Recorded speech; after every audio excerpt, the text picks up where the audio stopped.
우리 소망지기들의 고백 함께 나누겠습니다. 우리는 오늘도 영과 진리로 예배합니다. 선포된 말씀은 믿음으로 해석하고 아멘으로 화답합니다. 말씀이 삶이 되도록 결단하고 성도와 사랑으로 교제합니다. 아멘. 하나님께 영광의 박수 올려드리겠습니다. 예수님이 공생애를 시작하기 전에 유대 사회에서는 사실 예수님 못지않게 아주 유명하고 또 인기가 많았던 사람이 있었어요. 세례 요한이라고 하는 사람이에요. 그런데 대중의 관심이 세례 요한에게서 예수님에게로 옮겨지기 시작한 사건이 있었어요. 바로 예수님께서 세례 요한을 통해 세례를 받으신 사건입니다. 말씀을 보면 예수님이 세례를 받을 때 하늘이 열리고 성령이 비둘기같이 예수님께 임했다라고 그렇게 이야기하고 있어요. 하늘에서 음성이 들립니다. 이는 내 사랑하는 아들이요 내 기뻐하는 자다. 이거는 하나님께서 직접 예수님의 정체성을 그리고 그 권위를 세상에 선포하신 겁니다. 예수는 누구다? 내 아들이다. 이보다 더 예수님의 정체성에 대해서 확실한 증명이 있을까요? 자, 그런데 문제는 그 다음 장면이 좀 이상해요. 성령님께서 예수님을 광야로 이끌어 가셨다라고 하는 장면이 나오는데 바로 오늘 본문이 시작되는 장면이에요. 예수님께서 광야로 가셨습니다. 그리고 그 광야에서 40일을 금식하셔요. 얼마나 배고프시겠어요? 그렇죠? 모든 에너지가 바닥이 납니다. 여러분, 그 정도 되면요, 돌만 봐도 빵처럼 보일 만한 그런 수준입니다. 근데 그 순간 누가 나타나요? 사단이 예수님을 찾아옵니다. 뭐라고 하죠? 내가 만일 하나님의 아들이여든 이 돌로 빵을 만들어서 먹어봐라 라고 하는 거예요. 자, 오늘 설교는요, 바로 이 지점에서 시작합니다. 여러분, 이 시험을 흔히 오해를 하는 분들이 있어요. 예수님에게 어떤 빵을 만드는 능력이 있는지를 묻는 시험이다. 그게 아닙니다. 이 시험은 예수님에게 어떤 능력이 있는지를 묻는 시험이 아니라 당신이 정말 하나님의 아들인가? 예수님의 정체성을 묻는 시험인 거예요. 자, 생각해 봅시다. 만일 내가 하나님의 아들이어든 이렇게 사단이 얘기를 했죠. 흔히 여기서 이렇게 생각합니다. 아, 지금 사단이 예수님의 신성을 부정하려고 하는구나. 그런데 실은 그게 아니에요. 헬라어 원문을 보시면요, 우리말 번역으로는 온전하게 담아내기 힘든 어떤 정말 무서운 심리적 함정이 만일이라고 하는 이 한 단어에 숨겨져 있다는 겁니다. 우리말로 만일이라고 하는 말은 정체성에 대해서 의심하는 그런 정서가 있는 말이 만일인데, 오늘 성경에 사단이 사용한 만일이라고 하는 말은요, 그러한 뜻이 아닙니다. 오히려 반대예요. 기정사실을 전제로 깔고 하는 뜻이에요. 이 문장의 뉘앙스를 풀어서 제가 다시 한번 의역해 드리겠습니다. 사단의 말은 이런 거예요. 예수 당신 말이야. 당신 하나님의 아들이잖아. 당신 세례 요한에게 세례를 받을 때 하나님께서 직접 나타나셔서 말씀했잖아. 이는 내 사랑하는 아들이요 나의 기뻐하는 자다.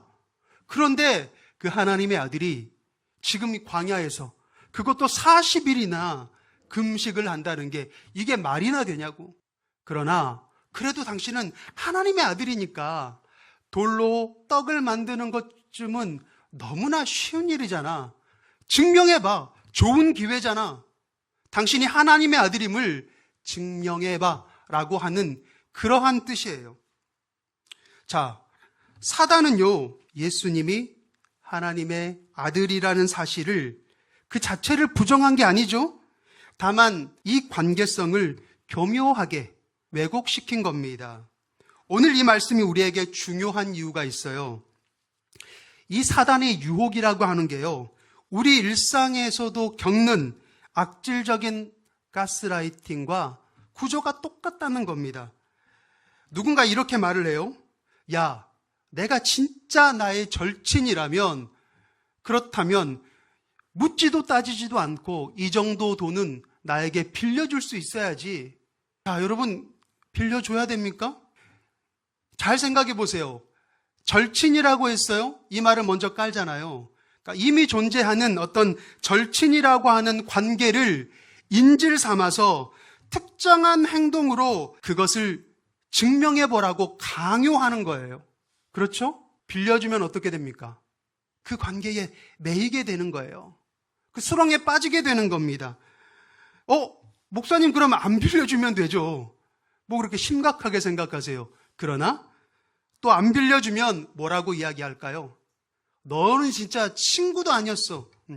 공격을 받게 됩니다.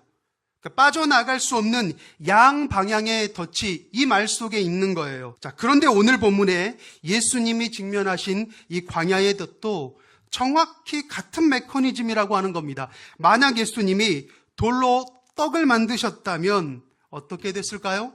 아마 사탄은 쾌재를 불렀을 겁니다. 이것 봐. 하나님의 아들이라고 해봤자 배고픔 앞에서는 한낱 인간하고 똑같잖아. 야, 저 정도 배고픔도 못 참으면서 어떻게 인류를 구원한다고? 만약 예수님이 반대로 아무것도 하지 않으신다면 어떻게 될까요? 그러면 반대편 칼날이 날아오는 겁니다. 야, 빵 한 조각도 못 만들면서 무슨 하나님의 아들이야. 증명하는 것도 덫이고 하지 않는 것도 덫이에요. 그런데 예수님은 어떻게 하셨습니까? 예수님은 그 양쪽 덫 사이를 걸어 나오셨다는 거예요. 증명도 하지 않으셨고요. 그렇다고 해서 무너지지도 않으셨습니다. 어느 쪽 덫에도 걸리지 않으셨어요. 그리고 이렇게 말씀하십니다. 사람이 떡으로만 살 것이 아니요 하나님의 입에서 나오는 말씀으로 살 것이라. 여러분, 이 말씀이 사단의 질문에 대해서 예수님이 답변을 하는 것처럼 보이잖아요. 그러나 이것은 질문에 대한 답이 아니에요. 이 말씀은요, 질문 자체를, 사단의 그 도전 자체를 아예 해체시키신 겁니다. 바로 이런 대목에서 우리는 우리 예수님의 위대함을 보는 거예요. 사람이 떡으로만 살 것 아니요 하나님의 입에서 나오는 말씀으로 살 것이다. 이 말에 숨겨진 뜻이 뭔지 제가 말씀드릴게요. 당신이 정말 하나님의 아들이 맞냐라고 하는 정체성에 대한 이 도전에 대해서 예수님은 정체성이라고 하는 것은 어떠한 능력으로 증명해내는 게 아니라 말씀 안에서 살아내는 것이다 라고 선언하는 거예요. 우리도 마찬가지입니다. 우리가 살아가면서 가장 많이 받는 사단의 유혹이 뭔지 아세요? 당신이 정말 성도냐? 그리스도인이냐? 당신이 정말 집사가 될 만한 자격이 있냐? 당신이 정말 하나님의 자녀냐? 구원받은 사람이냐? 라고 하는 정체성에 대한 질문과 공격을 계속 해오는 겁니다. 그러나 그거를 우리는 어떤 것으로 사실 증명할 수 있을까요? 이건 증명해낼 수 있는 문제가 아니에요. 증명을 해내는 게 아니라 내가 하나님의 자녀이기 때문에 자녀된 삶을 살아내는 것입니다. 하나님의 자녀된 삶을 말씀으로 살아내는 거예요. 여러분, 사단의 이 시험은요, 2000년 전 광야에서 끝난 걸까요? 아니에요. 광야의 돌과 떡이 오늘날 우리들의 신앙 안에서 모양만 바뀌었을 뿐이지 본질은 완벽하게 똑같다는 겁니다. 그리고 그 시험은 항상 우리에게 정체성을 묻는 곳으로 시작됩니다. 너가 만일 하나님의 자녀라면 증명해봐. 너 그리스도인이라며, 너 집사라며, 너 찬양팀이라며. 사단이 원하는 것은요, 우리가 그리스도인임을 부정하는 게 아니에요. 오히려 인정합니다. 너 그리스도인이잖아. 너 잘하고 있잖아. 그런데 그 정체성을 인질로 잡고요, 유리한 고지에서 우리와 타협하려고 하는 거예요. 자, 우리는 그러면 어떻게 해야 될까요? 뭐 그러든 말든 그냥 예배 잘 드리고 내 봉사하고 교제하고 선교하면 되는 거 아닙니까? 네, 맞아요. 그런데 중요한 것은요, 그 근본적인 이유에 대해서 우리가 오늘 이 시간을 통해서 깊이 생각해보고 내 자신을 점검해 봐야 된다는 겁니다. 무슨 말이냐면 내가 어떤 나이스한 꽤 괜찮은 그리스도인임을 증명하기 위해서 그렇게 신앙생활하는 게 아니라 내가 하나님의 자녀이기 때문에 말씀대로 살아내기 위해서 예배드리는 거고요. 그렇게 봉사하는 거고요. 그래서 선교하고 용서하고 사랑하는 거예요. 이 순서가 뒤집히면 신앙이라고 하는 것은 평생 나에게는 불안한 숙제가 되는 겁니다. 뭔가를 해야 되는, 뭔가를 증명해내야 되는 그런 시험 같은 게 되는 거예요. 여러분, 시험 기간에 학생들이 얼마나 불안합니까? 시험에 대해서 부담을 가져요. 그런 것처럼 이렇게 순서가 바뀌잖아요. 그러면 우리는 신앙이라고 하는 것에 대해서 점점 더 부담스러워지게 된다는 겁니다. 3년 동안 담배를 끊은 사람이 오랜만에 만난 친구가 담배를 끊은지 모르니까 담배를 권해요. 그러니까 얼떨결에 담배를 피웠어요. 피우고 나서 소위 현타라는 게 몰려옵니다.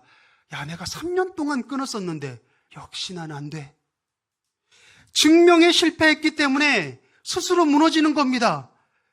그때부터는 이제 그냥 그대로 옛날 버릇, 옛날 습관 다 나오는 거예요. 그러면서 마음속에는 더 고독합니다. 더 치밀어와요. 야, 내가 이러고도 성도인가? 내가 이러고도 사람인가? 그리고 그 짜증과 그 화를 사실 가장 연약한 사람들에게 풀어요. 내 엄마, 아빠, 내 응석을 받아주는 내 아내, 내 자녀들에게. 그러면 가정도 깨지고 그 가정에 그리스도의 십자가가 보이겠어요? 그러나 그리스도인은요, 자신이 그리스도인임을 증명하며 사는 것이 그리스도인이 아니에요. 이미 우리는 그리스도인이기 때문에 그렇게 말씀대로 살아지는 사람, 그게 바로 그리스도인입니다. 여러분, 이 순서가 중요해요.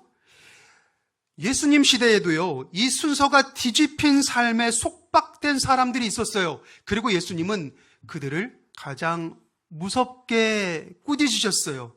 그들이 누군지 아세요? 바리새인들입니다. 우리는 흔히 바리새인들을 생각할 때 한 영적인 악당, 영적인 빌런 정도로 생각하죠. 예수님을 반대한 사람들 정도. 그러나 역사적 진실을 보면요, 사실 조금 다릅니다. 바리새파의 기원을 잠깐 말씀드릴게요. 어느 날 갑자기 예수님 시대에 바리새파가 그냥 나온 게 아니라요, 구약 시대 때까지 거슬러 올라가야 돼요. 유대 민족이 나라가 완전히 없어지고, 그리고 그들의 삶의 중심이었던 성전이 불타고요, 그들이 포로로 잡혀간 그 바벨론 포로 시기까지 거슬러 올라가야 돼요. 그들은 포로의 입장에 있어서 살지만 처절하게 회개하고 연구하고 결단했어요.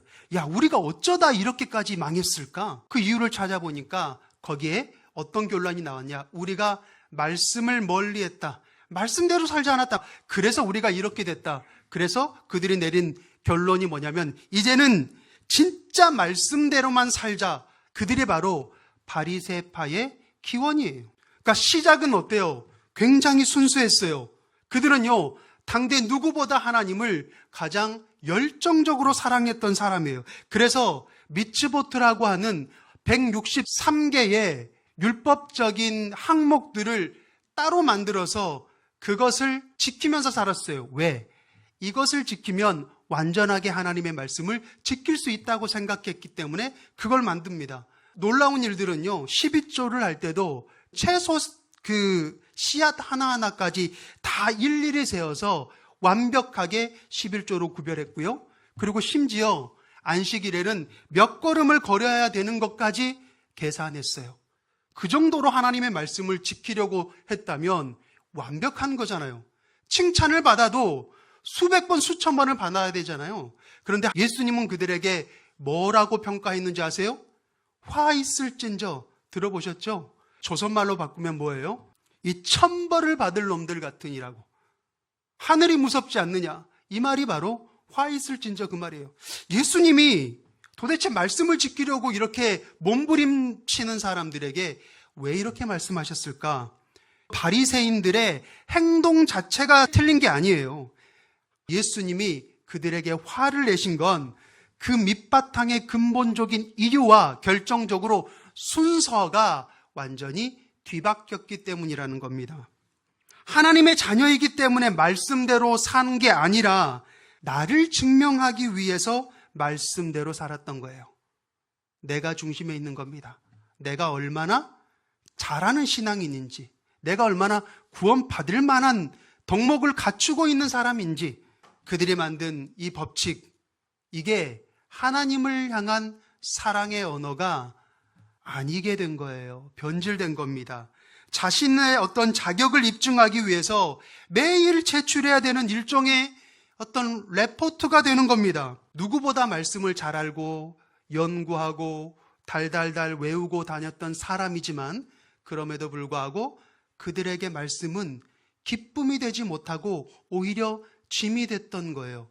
그러나 여러분, 말씀은요, 우리 삶 가운데 기쁨이 되어야 됩니다. 우리가 말씀 안에 산다라고 하는 것은 그 말씀이 우리에게 주는 기쁨과 자유함을 누리는 거예요. 그래서 예수님께서 진리를 알지니 진리가 너희를 자유케 하리라 말씀하셨잖아요. 우리가 하나님의 말씀 안에 거하면 하나님의 말씀이라는 진리가 우리에게 기쁨을 주고 그 기쁨 때문에 우리가 참 자유함을 우리의 삶 가운데 누리게 된다는 거예요. 그런데 그 말씀을 들었을 때 가장 의아하게 생각하고 가장 이상하게 받아들였을 만한 사람들이 누구겠어요? 이 바리새인들이었다는 겁니다. 자, 여러분, 그러면 이렇게 물어보겠습니다. 혹시 지금 여러분의 신앙은 짐처럼 무겁게 느껴지십니까? 예배가 의무처럼, 하나님의 말씀이 숙제처럼 느껴지시진 않습니까? 만약 그렇다면 오늘 여러분 스스로를 한번 점검해 봐야 합니다.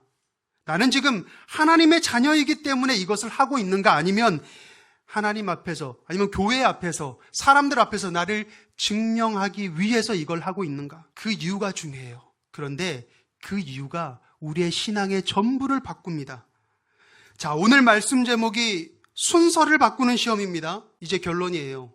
사단이 우리에게 거는 그 시험이 거창하지 않아요. 사단은 우리의 신앙을 뭔가 통째로 뒤집으려고 하고 빼앗으려고 하는 게 아닙니다. 그냥 딱 하나만 바꾸려고 해요. 뭔지 아세요? 순서만 바꾸려고 하는 겁니다.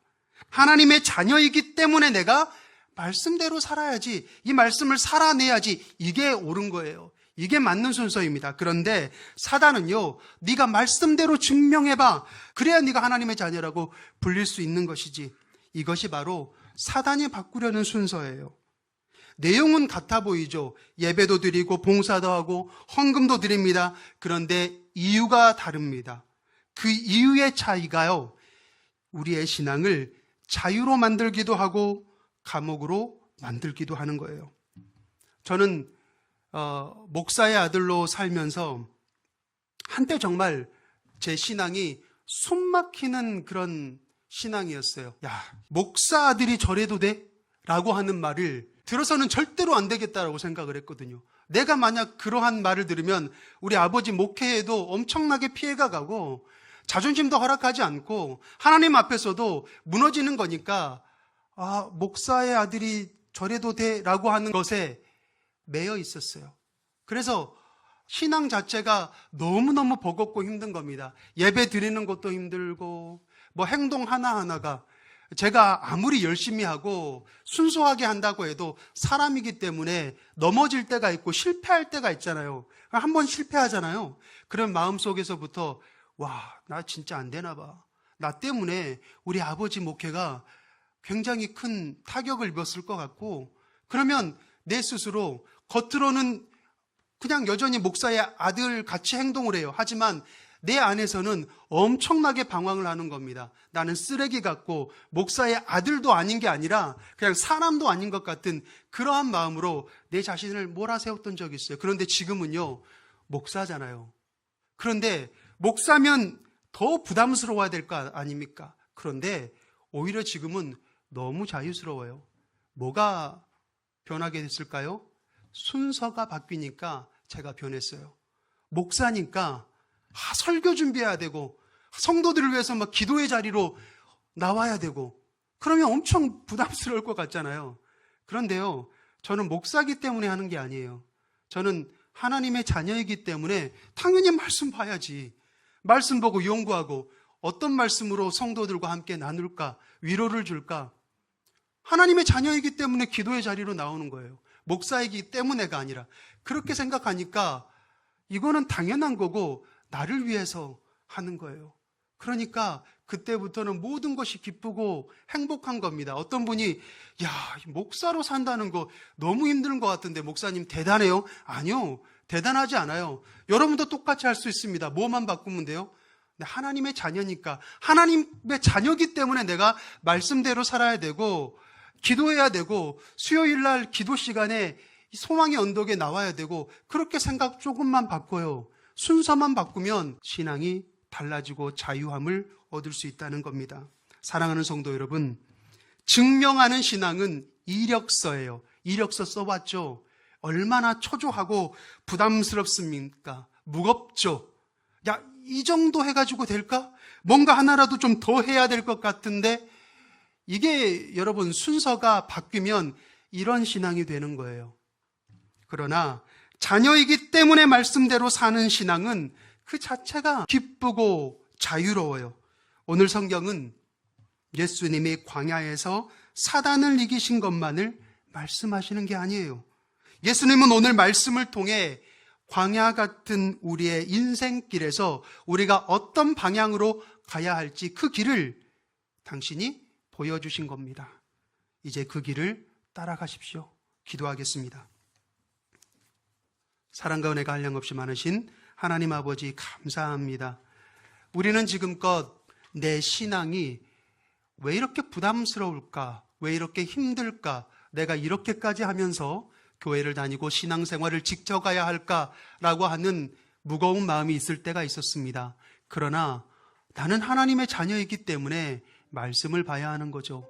나는 하나님의 자녀이기 때문에 예배 가운데 있어야 하고 은혜의 자리에 있어야 한다는 것, 하나님 그 순서가 바뀌기를 원합니다. 내 안에 점검할 때 오늘 사단을 말씀으로 이겼던 그 예수님의 지혜와 결단이 우리의 삶 가운데도 세워질 수 있도록 인도하여 주시옵소서. 예수님 이름으로 간절히 기도드립니다.